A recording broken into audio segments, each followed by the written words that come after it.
It is time for another special edition of Northwest Public Broadcasting Weekly News Now. Time again for another community spotlight. This time we are joined by the wonderful people from the Terry Buffington Foundation. We have Terry Buffington herself and her son Kwasi Buffington. Thank you two so much for being here. Thank you for having us. You know, we've heard a lot from you folks on the airwaves, on our radio channels. First time we've had you on the TV. So tell us a little bit about the Terry Buffington Foundation. Well, the Terry Buffington Foundation is a result of the Terry Buffington Papers that was gifted to by me and sponsored by the University of North Carolina at Chapel Hill, the Terry Buffington Papers. And in the process of the papers going viral all over the world, we decided that we needed to formulate a foundation and a production company. The Terry Buffington Foundation will award at some point an academic scholarship to a student here on this campus, a boy, a girl, I don't care. And the reason I wanted a foundation, I'm a cultural anthropologist, University of Memphis, and there are less than 1,800 black anthropologists in America. And so it's important for me that other minorities, such as me and underrepresented population, have an opportunity to learn how to accomplish what I accomplished growing up in Mississippi in the Jim Crow South. So that's the foundation in essence. And I have to tell people, all of these years I've been collecting since I was a teenager. I started working in the civil rights movement at 14, out of high school at 15, married one of the SNCC, Student Nonviolent Coordinated Committee members that was in my community during the 1960 Freedom Summer Project. So my background is in social justice movement. And now I'm so grateful that I have an opportunity now. I'm teaching here. I teach the Terry Buffington Papers, but the objective of the course is to introduce the students to social justice movements. So my students are looking at immigration around the world. In Ukraine, for an example, you don't think about other countries having immigration problems as the world has flipped.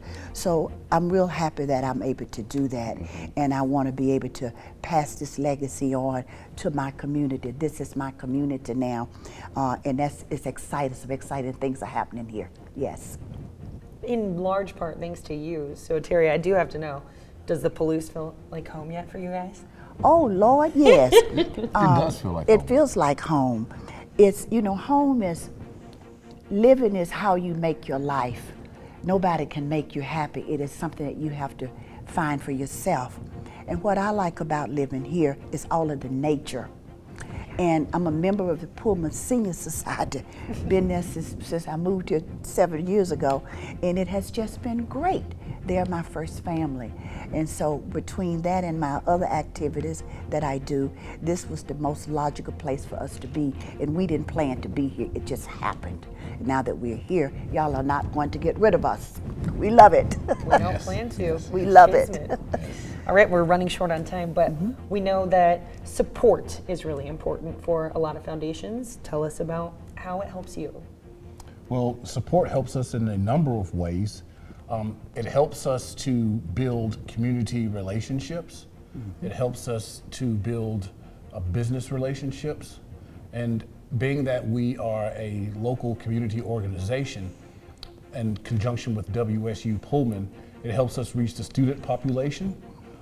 We've also received a grant from the Tracci Foundation in the amount of $30,000 in December to help us with capacity building, to help us with our programs and events that we're going to have throughout the year.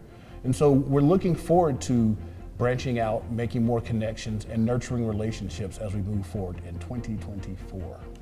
One of the things I don't want to be remiss, we also received a grant from the Avista people. Yes, yes.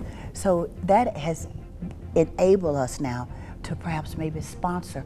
This year we did a Black art exhibit for our second annual dinner at the Gladys Center, and that's never been done before.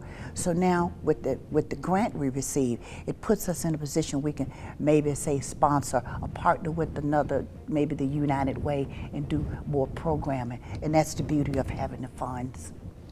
absolutely wonderful. Community, connection.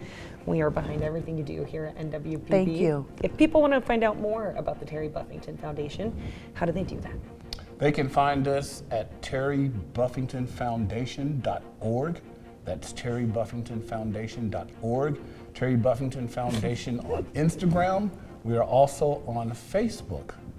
Perfect. One more time, terrybuffingtonfoundation.org. terrybuffingtonfoundation.org. And people can make donations. So I want to raise $100,000 this year. You know, these books now are so expensive. Student need a $500 scholarship was hardly buy a textbook these days. So I want to be able to give the students a substantial scholarship, and that will be coming up pretty soon, where I will write it up and we'll put it in the general catalog of the university, because this is my community as well. But we are community-based, but without Northwest Public Broadcast, I want to say that our works here in this community in the Pacific Northwest would have remained in darkness, and I'm grateful to you all for that. We are so pleased to shine the light. Thank you Thank for you. everything that Thank you guys you. do. Thank you. Congratulations on the big things, and we'll talk soon. Lots more happening. Thank you. Thank you, Tracy. Thank you, Tracy. We're delighted that you invited us. Thank you very much.